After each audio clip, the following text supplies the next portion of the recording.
le sacrement est un rite culturel chrétien revêtant une dimension sacrée. Pour les chrétiens catholiques, le sacrement produit un effet dont la source est Dieu, qui donne sa grâce. Ils y trouvent le symbole et le moyen d'une alliance entre Dieu et les hommes. On définit théologiquement un sacrement comme étant un signe destiné à donner ou à augmenter la grâce sanctifiante des croyants. Selon l'Encyclopédie catholique, les sacrements sont les signes visibles de la grâce intérieure, institués par Christ pour notre sanctification. L'Église catholique romaine enseigne que, bien que Dieu accorde la grâce à l'homme sans symbole visible, il a également choisi d'accorder la grâce à l'homme à travers des symboles visibles. Voici, selon l'Église catholique romaine, les 3 conditions qui caractérisent un sacrement. A. L'externe, c'est-à-dire un signe sensiblement perceptible de la grâce sanctificatrice. B. La transmission de la grâce sanctificatrice. C. L'institution par Dieu ou, plus précisément, par le Dieu-homme Jésus-Christ. Ainsi, les sacrements ne sont pas simplement un symbole, mais sont perçus comme conférant effectivement une grâce sanctificatrice aux bénéficiaires. L'Église catholique romaine croit que tous ces 7 sacrements ont été institués par Christ lui-même. Voici les 7 sacrements catholiques romains. 1. Le baptême qui, selon l'Église catholique romaine, enlève le péché originel en lui insufflant la grâce sanctificatrice. 2. La pénitence, dans laquelle l'on confesse ses péchés à un prêtre. 3. L'Eucharistie, considérée comme la réception et la consommation du corps et du sang réel de Christ. 4. La confirmation, une acceptation formelle au sein de l'Église avec une onction spéciale du Saint-Esprit. 5. L'onction des malades ou extrême onction, réalisée sur une personne agonisante pour lui donner la force spirituelle et physique en guise de préparation pour son départ au ciel. Lorsqu'elle est combinée à la confession et à l'Eucharistie, on parle de dernier sacrement. 6. Les saints ordres, processus par lequel les gens sont ordonnés pour entrer dans le clergé. 7. Le mariage, qui accorde une grâce spéciale à un couple. Voici les versets couramment cités pour soutenir la croyance catholique romaine concernant les sacrements. En s'en tenant uniquement au passage montré ici, l'on pourrait conclure qu'ils transmettent effectivement un certain avantage, tel que la vie éternelle, le pardon des péchés, la présence du Saint-Esprit, ou son pouvoir ou son don spirituel du service, etc. Cependant, pris dans le contexte des Écritures dans l'ensemble, rien n'amène à croire que Dieu voulait que ces passages soient utilisés pour justifier des rituels comme moyen de transmission de la grâce. En d'autres termes, l'idée même de sacrement transmettant la grâce salvatrice aux gens n'est pas biblique. Il y a particulièrement 2 parmi les principaux sacrements auxquels, selon l'Église catholique romaine, il faut nécessairement prendre part afin d'avoir la vie éternelle, le baptême et la communion eucharistique. Sur la base de la croyance catholique romaine selon laquelle le baptême est une condition pour avoir le salut, ils affirment qu'il est important de baptiser les enfants. Mais vous ne trouverez nulle part dans les Écritures un passage confirmant cette doctrine. À maintes reprises à travers les Écritures, la foi, et non la foi plus le baptême, est considérée comme le moyen par lequel l'on reçoit le salut. Car Dieu a tant aimé le monde qu'il a donné son Fils unique, afin que quiconque croit en lui ne périsse point, mais qu'il ait la vie éternelle. Sous le voile de ces ordonnances pieuses se cache une abomination. En effet, les 7 sacrements de l'Église catholique proviennent de la doctrine antichrist du salut par les bonnes œuvres. L'Église catholique induit en erreur quand elle enseigne que nos bonnes œuvres nous font mériter la vie éternelle. Mais, la Sainte Bible, la parole de Dieu enseigne que personne ne sera sauvé par ses bonnes œuvres, mais par la seule grâce de Dieu. Éphésiens 2. Versets 8 à 9. Car c'est par la grâce que vous êtes sauvés, par le moyen de la foi. Et cela ne vient pas de vous, c'est le don de Dieu. Ce n'est point par les œuvres, afin que personne ne se glorifie. Dieu n'est pas contre les bonnes œuvres, au contraire c'est pour cela qu'il nous a créés puis sauvés de notre égarement. Éphésiens 2. Verset 10. Car nous sommes son ouvrage, ayant été créés en Jésus-Christ pour de bonnes œuvres que Dieu a préparées d'avance, afin que nous les pratiquions.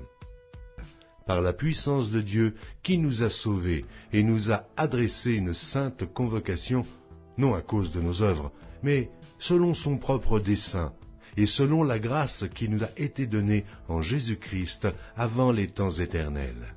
Cependant, si nous associons celle-ci à notre salut, cela reviendrait à renier l'œuvre parfaite et accomplie de Christ sur la croix. Un chrétien qui a foi et qui aime vraiment Jésus-Christ fera naturellement de bonnes œuvres pour la gloire de Dieu et non par contrainte d'une menace de damnation éternelle. Les bonnes œuvres sont le résultat ou la conséquence de la foi et la preuve de la conversion.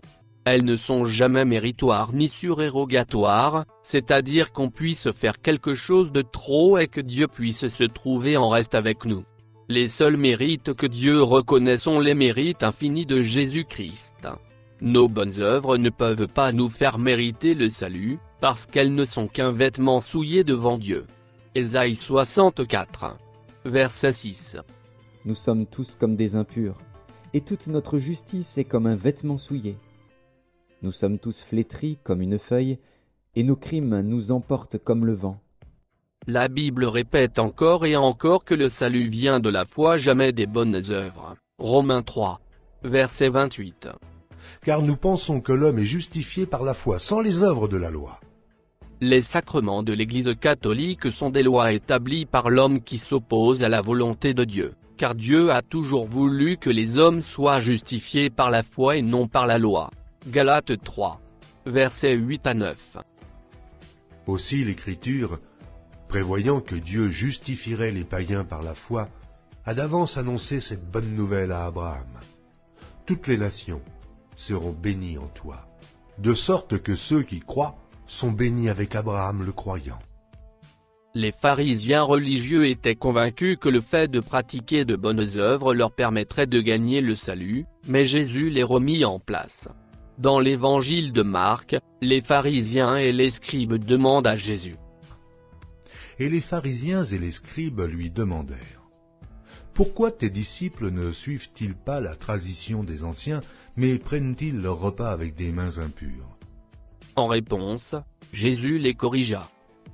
Jésus leur répondit : Hypocrites, Ésaïe a bien prophétisé sur vous, ainsi qu'il est écrit : Ce peuple m'honore des lèvres, mais son cœur est éloigné de moi.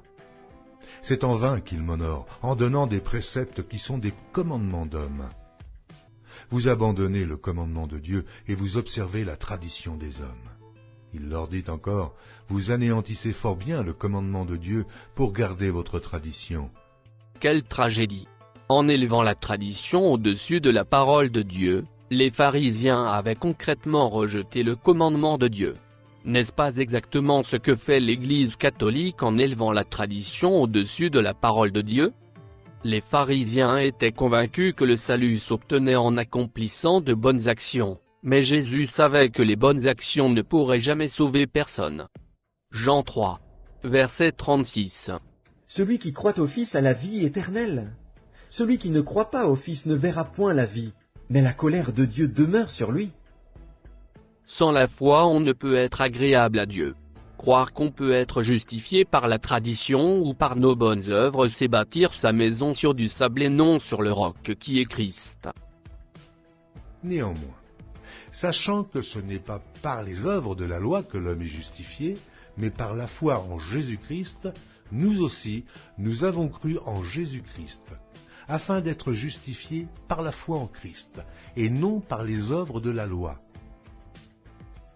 Beaucoup de gens ignorent que leurs bonnes œuvres ne sont pas suffisantes pour les sauver. Cette ignorance est affligeante, car après la mort, ils seront envoyés en enfer pour l'éternité.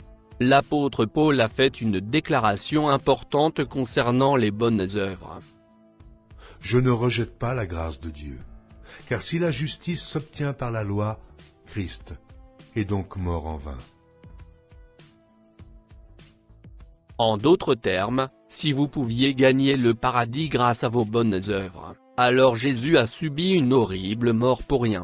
Mais il n'en est rien. Les Écritures déclarent que Jésus a donné sa vie parce qu'il n'y avait pas d'autre moyen, pour nous, de recevoir le pardon de nos péchés. L'unique façon de devenir enfant de Dieu est la foi en Christ. Les bonnes œuvres ne feront jamais l'affaire. Car vous êtes tous fils de Dieu, par la foi en Jésus-Christ. La Bible répète sans relâche la position de Dieu, afin qu'elle soit encore plus claire, Jean 3, verset 18.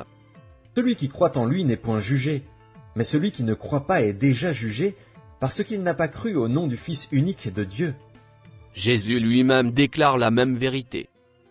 La volonté de mon Père, c'est que quiconque voit le Fils et croit en lui ait la vie éternelle, et je le ressusciterai au dernier jour. La grâce salvatrice reçue simplement au moment où l'on a cru est la seule que la parole de Dieu nous appelle à recevoir. Cette grâce est reçue par la foi et non en observant des rituels. Le concept des 7 sacrements en tant que source de grâce salvatrice est entièrement infondé bibliquement. C'est l'un des traits caractéristiques des sectes de vouloir introduire ou ajouter leur tradition à la parole de Dieu. Les sacrements de l'Église catholique est un système sectaire visant à garder le croyant jusqu'à sa mort dans le giron de l'Église. Les paroles du pape ne nous laissent pas indifférents sur la réelle intention de l'Église de Rome. Capita di sentire qualcuno dire io credo in Dio, credo in Gesù, ma la Chiesa non mi interessa. Quante volte abbiamo sentito questo? Questo non va. C'è chi ritiene di poter avere un rapporto personale, diretto, immediato con Gesù Cristo, al di fuori della comunione e della meditazione della Chiesa. Sono tentazioni pericolose, sono tentazioni dannose.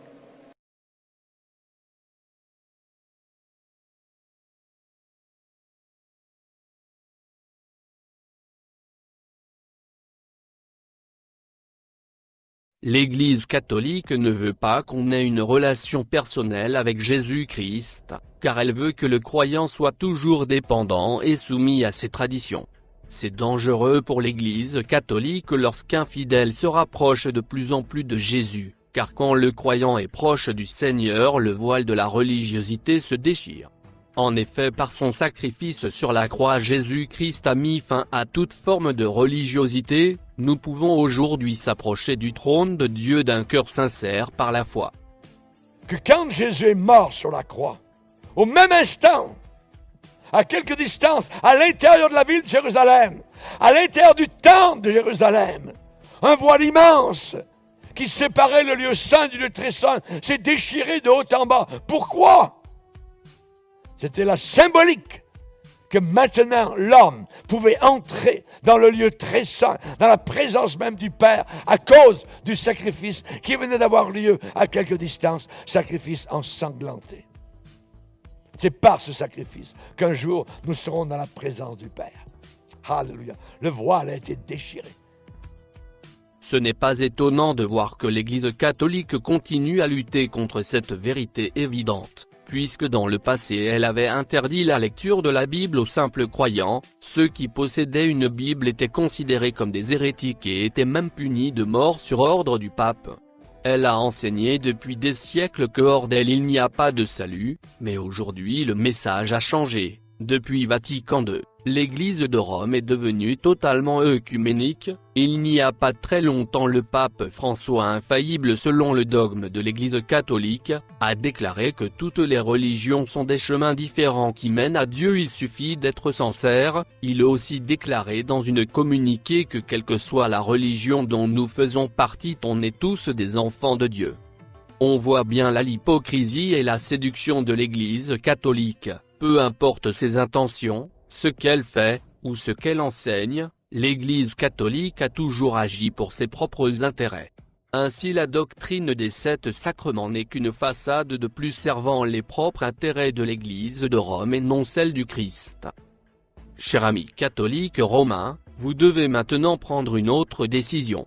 Soit vous croyez à la parole de Dieu et acceptez le cadeau gratuit du salut grâce à Jésus-Christ, soit vous préférez les traditions de l'Église catholique, qui affirment que le salut doit être gagné par de bonnes œuvres.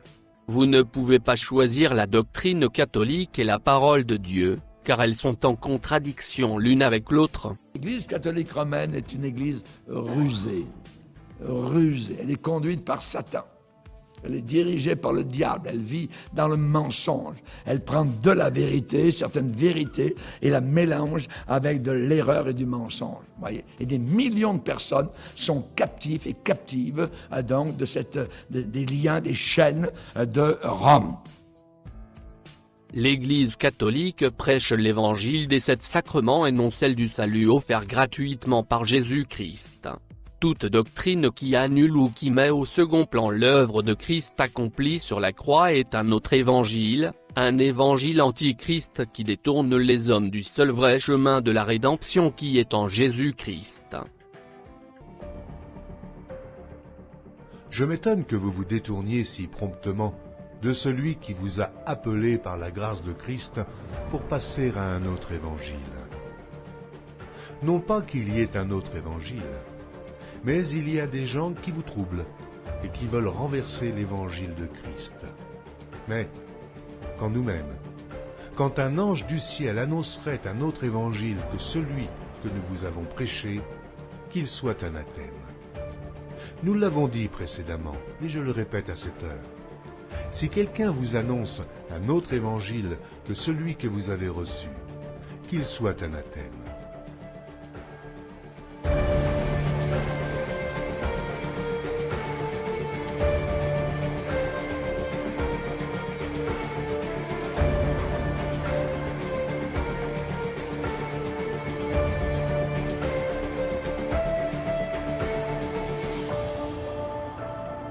Je suis le chemin, la vérité et la vie. Nul ne vient au Père que par moi.